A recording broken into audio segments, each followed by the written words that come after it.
کے ساتھ موجود ہیں ڈپٹی کمشنر مظفرآباد ندیم احمد جنجوعہ صاحب. ان سے بات کریں گے. سر سب سے پہلے تو بہت شکریہ جو ہے وہ آپ نے وقت دیا, اور اس کے ساتھ ہی بڑا معصومانہ سا میرا یہ سوال ہے. دیکھیں دیگر ممالک میں اگر بات کی جائے کہ سبسڈی جو ہے وہ رمضان کے آتے ہی دی جاتی ہے. اس کی بہترین مثال ہم دیکھیں کہ سعودی عرب میں ابھی جو ہے وہ سوشل میڈیا پہ آپ نے بھی دیکھا ہوگا. تو کیا پاکستان اور آزاد کشمیر کے اندر کیوں جو ہے وہ یہ رحمت کے مہینے کو غریب عوام کے لیے زحمت کا مہینہ بنا دیا جاتا ہے؟ آپ کا بہت شکریہ. آپ نے بڑا اچھا کویشچن کیا, روٹین سے ہٹ کے کویشچن کیا. اگر آپ اجازت دیں جی میں اپنی سمجھ کے مطابق آپ کو 1-2 منٹ میں اس کو ایکسپلین کرتا ہوں. یہ کویشچن کہ جو غیر مسلم ممالک ہیں جیسے برطانیہ ہے, جیسے امریکہ ہے, وہاں پہ تو رمضان میں چیزیں سستی کر دی جاتی ہیں, یا جو کیا کہتے ہیں اس کو, دسمبر کا آخری ہفتہ عشرہ چل رہا ہوتا ہے تو اس میں بھی وہ چیزیں سستی کر دیتے ہیں. دیگر ممالک کے اندر رمضان کے احترام میں چیزیں سستی کر دی جاتی ہیں. تو پاکستان اور آزاد کشمیر میں یا ہمارے اس ریجن میں چیزیں مہنگی کیوں ہو جاتی ہیں, یہ بڑا بنیادی کویشچن ہے جو ہماری فنڈامنٹلز کے ساتھ تعلق رکھتا ہے. اس میں جی سبمیشن یہ ہے کہ ہم سچ کیوں بولتے ہیں اور جھوٹ کیوں نہیں بولتے, یا سچ بولنا کیوں اچھی بات ہے, جھوٹ بولنا کیوں بری بات ہے. ہم تھوڑی سی اس سوال کے اوپر ڈسکشن کریں, ہم اگلے لمحے جا کے رک جاتے ہیں. ہماری دانش درست نہیں ہے, ہمارے کانسیپٹس کلیئر نہیں ہیں, ہم بنیادی طور پہ کسی حسن عمل کی ڈیفینیشن سے واقف نہیں ہیں, اور اس کے اوپر ہم ایمان نہیں رکھتے. نتیجتاً ہم جو ہے وہ گرام فروشی بھی کرتے ہیں, ناقص فروشی بھی کرتے ہیں, اور ملاوٹ بھی کرتے ہیں. لہٰذا یہ ایجوکیشنل انسٹیٹیوٹس کا کام ہے کہ وہ ہم بچوں کی, ہم چھوٹوں کی, ہم بڑوں کی, ہم ایج کے جس سٹیج کے بھی اوپر ہیں ان کے اوپر ہمیں اس بات کے اوپر ٹرینڈ کیا جائے کہ کیوں جو سچ بولنا ہے وہ اچھا عمل ہے, ملاوٹ سے دور رہنا کیوں اچھا عمل ہے, کم تولنا جو ہے وہ کیوں برا عمل ہے, مہنگائی کرنا, گرام فروشی کیوں برا عمل ہے, یا دیگر اس طرح کے برے اعمال جو ہیں ان کی انٹینسٹی اور ان کی اہمیت کو اجاگر کرنا اور سکھانا اور ان کو انکلکیٹ کرنا ماں کی گود سے لے کے یونیورسٹی تک یا بقیہ عرصے تک یہ چلتا ہے ساتھ. ہم لوگوں کی دانش درست نہیں ہے. دوسرے نمبر پہ جس قسم کا دنیا نے معاشی نظام مسلط کر رکھا ہے دنیا کے اوپر, جو جس کو انڈسٹریل آنسلاٹ کہتے ہیں, یہ اس کا بہرحال لازمی نتیجہ ہے کہ وہ ان کا کانفیڈنس شیک ہو جاتا ہے, اور وہ پھر لوگ پیش پا افتادہ مفاد یا امیجیٹ گین کی طرف جاتے ہیں, اور وہ یہ سمجھتے ہیں کہ اگر ہم نے آج کی شام تک ڈھیر سارا لوگوں کو نہ لوٹ لیا, ان سے ڈھیر سارے پیسے نہ کما لیے, تو پتہ نہیں کل کلاں کو ہماری جو ہے وہ انسیکیورٹی بڑھ جائے گی اور پھر ہمیں کوئی تحفظ دینے والا نہیں ہوگا. تو جس قسم کا اکنامک سسٹم ہے یہ اس کے آؤٹ کمز ہیں جس کی وجہ سے ایسے ہوتا ہے. لیکن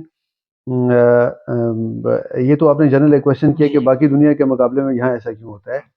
لیکن ہم جو سرکاری ریاستی جو مشینری کے لوگ ہیں, ہماری یہ ذمہ داری بنتی ہے, اور الحمدللہ ہم اس ذمہ داری کو پوری بھی کرتے ہیں کہ جو دستیاب نرخ ہول سیل میں ہمیں اویلیبل ہوں اس کو پرچون تک ہم کیسے لے کے آئیں, اور ریٹیل تک ہم اس کو کیسے لے کے آئیں, اور پھر ہم اپنی جو پرائس لسٹ ہے اس کی ایگزیکیوشن کا ایسا نظام وضع کریں جس میں ایک عام آدمی کو ریلیف مل سکے. موسٹلی یہ فیکٹ بھی ہے کہ لوگ, کچھ کمزور ایمان کے لوگ مہنگا بیچتے ہیں, ناقص بیچتے ہیں, جھوٹ بول کے بیچتے ہیں, اور وہ سوچتے ہیں کہ رمضان آ گیا, اس میں مینڈیٹری ہے لوگوں کے لیے کہ وہ افطاری کا کچھ تھوڑا بہت اہتمام کریں, سحری کا اہتمام کریں. جیسا کسی نہ کسی صورت میں ان کا سودا بک جائے گا تو سستے کے بجائے یا مناسب کے بجائے مہنگا کیوں نہ بکے, اور وہ پیسے 4 کیوں نہ کما لیں. تو اس کا جو یہ مہنگائی یا گرام فروشی ہے اس کے خلاف ہم کام بھی کرتے ہیں. لیکن میں آپ کے اس چینل کے توسط سے 2 چیزیں اجاگر کروں گا. ایک یہ کہ لوگ حوصلہ پیدا کریں شکایت کرنے کا, ہمارا کنٹرول روم موجود ہے, میں خود موجود ہوں, اور میں یہ کانفیڈنس سے کہہ سکتا ہوں کہ میں 24 آور اپنے لوگوں کو اویلیبل ہوں. صرف اس حد تک میں اپنا فون نہیں اٹھا سکتا جب ہم کہیں میٹنگ میں ہوتے ہیں یا کہیں ہم نماز پڑھ رہے ہوتے ہیں, ادروائز میرا فون بھی دستیاب ہے, میرا دفتر دستیاب ہے, ہمارے دیگر آفیسرز دستیاب ہیں. ہم آدھے گھنٹے میں نہیں پہنچیں گے تو ہم 1.5 گھنٹے میں پہنچیں گے, لیکن ہم پہنچیں گے. تو گزارش یہ ہے تو وہ شکایت کریں. اور دوسرے نمبر پہ آپ کا میڈیا ضرور ان اچھی چیزوں کو ہائی لائٹ کرے جو ایڈمنسٹریشن اس سلسلے میں کام کر رہی ہے.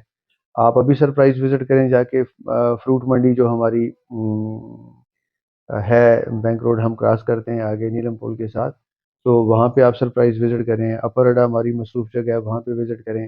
میں بلکہ یہاں پہ بلدیہ کو اپریشیٹ کروں گا، انہوں نے 3 4 5 جگہوں پہ سستے بازار لگائے ہوئے ہیں. ان میں نہ صرف پھل اور سبزیاں بلکہ کھانے پینے کی باقی چیزیں بھی ہیں. وہاں ہم کوالٹی بھی انشور کرتے ہیں. تو لوگ اس لیے مہنگا بیچتے ہیں کہ ان کو ان کے کنسیپٹ کلیئر نہیں، ان کی دانش درست نہیں.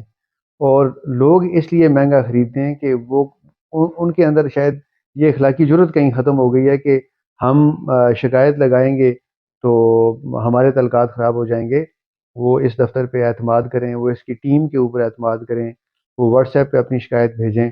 2 کام کر دیں، وہ واٹس ایپ پہ ہی بھیجیں، اپنا نام اتا پتہ بھیج دیں جو شاکی ہے شکایت کرنے والا ہے، اور اس دکاندار کا نام اتا پتہ بھیج دیں. کارروائی کرنی میری ذمہ ہے. یہ سڑک گاڑیوں کے لیے، فٹ پاتھ پیدل چلنے والوں کے لیے، اور اسپیسیفک پلیسز ہوتی ہیں جن کو بلدیہ یا ڈسٹرکٹ ایڈمنسٹریشن آئیڈینٹیفائی کر کے ریڈی اگر کہیں کسی نے لگانی ہے تو وہ لگاتے ہیں. اس کا یہ مطلب تو نہیں ہے کہ ایک بندہ ایم فل ہے، پی ایچ ڈی ہے، ماسٹرز ہے، ڈبل ماسٹرز ہے، وہ صرف اس بنیاد پہ کہ اس کو روزگار نہیں ملا اور جس کو روزگار لگا ہوا ہے وہ اس کو اٹھا کے باہر پھینکے وہ اس کی جگہ پہ آ کے بیٹھ جائے. ایسا ممکن نہیں ہے. ایک آدمی جس نے لاکھوں اور کروڑوں روپے کی انویسٹمنٹ کر کے، ٹیکس پے کر کے، بلدیہ اور سرکاری اداروں کے تمام لوازمات پے کر کے اپنا بزنس اسٹیبلش کیا ہوا ہے، این اس کے دروازے کے باہر آپ جو ہے وہ بلیک میلنگ پہ آ کے گاڑی آگے ریڈی اس کے آگے لگا کے اس کے کاروبار کو ڈیمیج کریں اور راہگیروں کے راستے کی رکاوٹ بنے اور ٹریفک کے نظام کو چوک کریں. ایسا نہیں ہو سکتا، اس کی اجازت نہیں دی جا سکتی. دوسرے نمبر پہ جہاں تک یہ سوال ہے کہ ایک عام آدمی اگر ریڈی سے روزی روٹی کمانا چاہتا ہے تو اس کو کیا کریں، پھر وہ کہاں جائیں؟ تو ان کو اس جگہ پہ ضرور جانا چاہیے جن جگہوں پہ ان کو ہم ان کے لیے ہم جگہ متعین کرتے ہیں. سر رمضان المبارک میں کہاں کہاں پہ اگر آپ میں گزارش کروں فار ایگزامپل ہم نے 10 دفعہ بلدیہ نے اس پہ بڑی ایفرٹ کی، یا ڈی سی آفس نے اور اس کی پوری ٹیم نے اس پہ بڑی ایفرٹ کی کہ جو ٹالی منڈی کے اندر بہت بڑی جگہ ہے، ہم پورے شہر کی ریڑیاں وہاں شفٹ کرتے ہیں، ان کو کمپٹیشن دیتے ہیں اور وہ منڈی کے اندر سے مال اٹھائیں اور ان کو ہم بلکہ ڈاؤن ریٹس پہ مانسہر ایبٹ آباد سے ہم بزنس مین ان کو دے دیتے ہیں. وہ نہیں مانے. یہ بیسیکلی ان کی ایک ایسی ہیبٹ اسٹیبلش ہو گئی ہوئی ہے کہ وہ چاہتے ہیں کہ وہ انہی جگہوں پہ جہاں پہ ان کو مطلب ایک خاص قسم کا قرار نصیب ہو. ادروائز وہ تمام لوگ جو اس وقت ہمارے سستے رمضان بازار میں ریڑھی لگانے چاہتے ہیں ہم ان کو خوش آمدید کہتے ہیں. وہ آئیں، وہ آپ کے چینل کے توسط سے آئیں، ہم انہیں بھیجیں گے، جتنی جگہ دستیاب ہوگی اتنی ہم ان کو ریڑیاں لگا کے دیں گے. لیکن صرف یہ کہنا ہے کہ ہم نے اسی سکول کے آگے، ہم نے اسی دربار کے آگے، ہم نے اسی چوک میں جا کے ریڑی لگانی ہے، تو یہ جسٹیفائڈ بات نہیں ہے. اس سے انکنوینئنس بھی پیدا ہوتی ہے، اس سے دوسرے لوگوں کا بزنس بھی ڈیمیج ہوتا ہے اور یہ شہر کی شیبی لوگ بھی دیتے ہیں.